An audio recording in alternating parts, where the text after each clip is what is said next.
हाँ बस आ रहा हूँ। सर आपका ऑर्डर। ये लड़की कितनी प्यारी आ रही है, इसे तो मेरी भाभी बनना चाहिए। Sir order. हाँ, आप मेरी भाभी बनोगे? क्या? मतलब कितने पैसे हुए? 200। ये रखिए, ये लीजिए। सर चेंज तो नहीं है मेरे पास। टिप समझ के रख लीजिए आप। सर ऐसे कैसे मैं पैसे रख लूं? रख लीजिए। ठीक है सर, थैंक यू। सुनिए, बाहर बहुत धूप है, आप अंदर आ जाइए, ठंडा पानी पीकर चले जाइएगा। नहीं नहीं सर, मैं ठीक हूँ, कोई प्रॉब्लम नहीं है। अब प्लीज अंदर आ जाइए, हमें अच्छा लगेगा। सर पर प्लीज। ठीक है।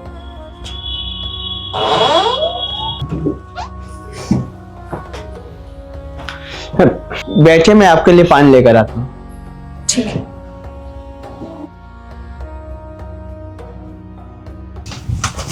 भैया भैया, सोफे पर एक लड़की बैठी है, डिलीवरी वाली है, पर बहुत ज्यादा प्यारी है। आप एक बार देखकर बताओ ना, क्या आपको पसंद है? मेरी भाभी बन सकती है क्या? देखकर बताओ। मैंने तुझे कितनी बारी बोला है, मुझे अभी शादी नहीं करनी है।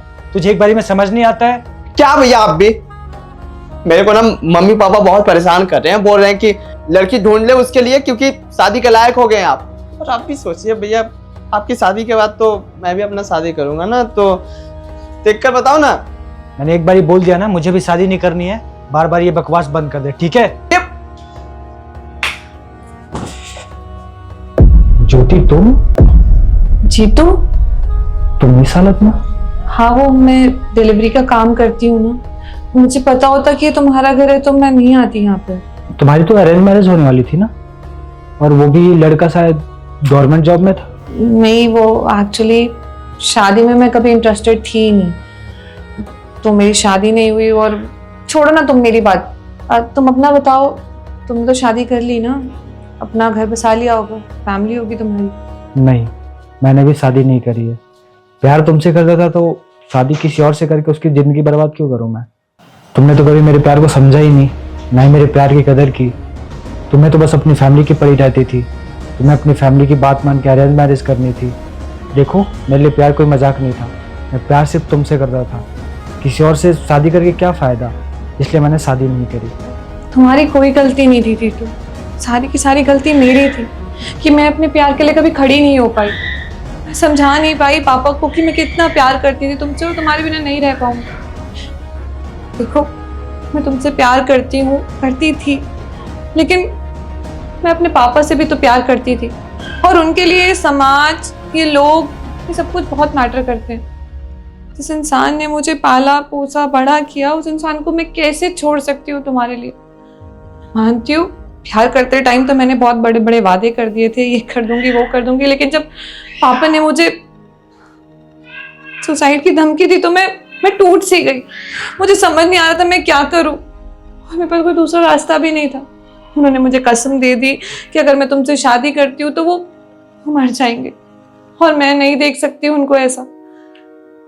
मैं तो तुमसे शादी करके चली जाऊंगी, खुश रह लूंगी, लेकिन पीछे मेरे भाई बहन, मेरी माँ, वो तो नहीं जी पाएंगे ना। इसलिए दबाव में आके मैंने शादी के लिए हाँ कह दी।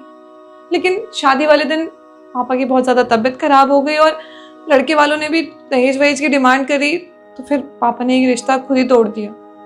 और फिर मेरा मन भी नहीं किया कि मैं शादी के बारे में आगे सोचूं।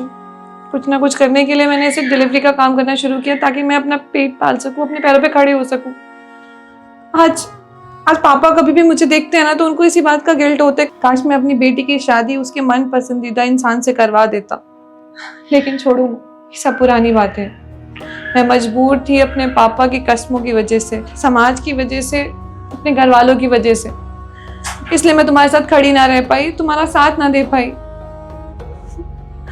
मैं क्या करती? अगर तुम भी मेरी जगह होते, तुम्हारे घर वाले भी तुम्हें ऐसे कस्में और मरने की धमकी देते, तो शायद तुम भी उनके सामने हार जाते। एक बारी के लिए तुम्हें अपने प्यार के बिना रह लूंगी, दुखों के सागर में खुद को झेल लूंगी, लेकिन अपने माँ बाप को, अपने भाई बहन को नहीं देख सकती इस हालत में। इसलिए मैंने पापा को हाँ कर दी शादी के लिए। लेकिन मुझे नहीं मालूम था कि तुमने भी शादी नहीं की होगी। इस बात का तो विश्वास था कि तुम मेरे अलावा किसी और को इतना प्यार कर नहीं पाओगे, लेकिन जिंदगी में मेरे लिए ठहर जाओगे, रुक जाओगे, ये नहीं कभी सोचा था। देखो ये सब कुछ बोलने लायक तो मैं हूं नहीं, क्योंकि मैंने खुद ही तुम्हें छोड़ा, खुद ही जिंदगी में आगे बढ़ने का फैसला लिया। और आज देखो ना, इस दुनिया ने हमें इस मोड़ पे लाके खड़ा कर दिया कि एक दूसरे के आमने सामने हैं। लेकिन आज वक्त अलग है। एक बार के लिए तो मैंने सोचा कि मैं तुम्हारे पास वापस चली आऊं, लेकिन किस मुंह से वापस आती। खामी ऐसे किया कि मैं तुम्हें अपनी शक्ल ही नहीं दिखा सकती थी, इसलिए मैंने तुम्हारे पास कभी लौट के वापस आने का सोचा ही नहीं। सोच लिया कि बस यही दुख और यही जीवन है मेरे लिए। माफ कर दो मुझे, मैंने बहुत गलत किया तुम्हारे साथ, तुम्हारे दिल के साथ खेली मैं। देखो तुम माफी मत मांगो, माफ तो मैंने तुम्हें बहुत पहले ही कर दिया था। और मैंने मन में ये भी मान लिया था कि अब तुम मेरी कभी नहीं हो सकती। और तुम्हें ये भी बात पता है मैं तुम्हें कभी परेशानी में नहीं देख सकता। तुम्हें माफी मांगने की कोई जरूरत नहीं है। वही तो, देखो ना, एक ऐसे इंसान को खो दिया मैंने जो मेरी खुशियों के लिए कुछ भी करने के लिए तैयार था, पूरी दुनिया से लड़ने के लिए तैयार था। लेकिन जब मैं ही उसके सामने खड़ी हो गई कि मुझे नहीं चाहिए उसका साथ, तो वो बेचारा क्या करे। आज बहुत बुरा महसूस होता है अपने लिए, अपनी किस्मत के लिए, कितने अच्छे जीवन साथी को ठुकराया मैंने। I am sorry. अरे तुम रो क्यों रही हो? देखो तुम रो मत, तुम बैठो यहाँ पे। भैया मैंने सब कुछ सुन लिया, यही है ना वो भाभी? अब तो आप इनसे ही शादी कर लीजिए, और मैं जा रहा हूँ मम्मी पापा को बताने। शादी की तैयारी करिए भैया, और हाँ, पानी नहीं नाश्ता लेकर आता हूँ आप दोनों के लिए।